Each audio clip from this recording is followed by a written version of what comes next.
हजरत फ़खर जहां देहलवी बहुत बड़े दरवेश थे और उनकी करामत ये थी कि जो आदमी आकर सामने खड़ा होता था उनको बताना नहीं पड़ता था मेरे दिल में क्या है।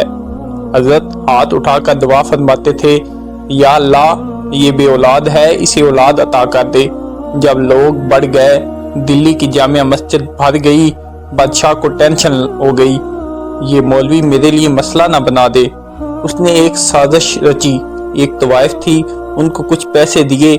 जुम्मा का दिन था, हजारों के मजमा ने जुम्मा की नमाज पढ़ी। हजरत जुम्मा की नमाज पढ़ाकर सीढ़ियां उतर रहे थे, वो बीबी आगे बढ़ी।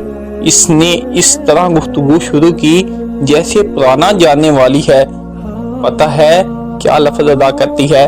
अस्सलाम वालेकुम। वालेकुम सलाम। कैसी तबीयत है? रात को आप आ गए, मुलाकात ही नहीं हो सकी। माफ कीजिएगा, इस वक्त इसलिए आई हूँ कि आप रात को मुझे खोटे सिक्के दे गए थे। मैं बाजार गई हूँ, दुकानदार ने लिए नहीं। वो जो दाएं बाएं लोग थे जो प्यार में कच्चे थे तड़पने लगे। हमने तो कभी ध्यान नहीं दिया ये रात को कहाँ होता है।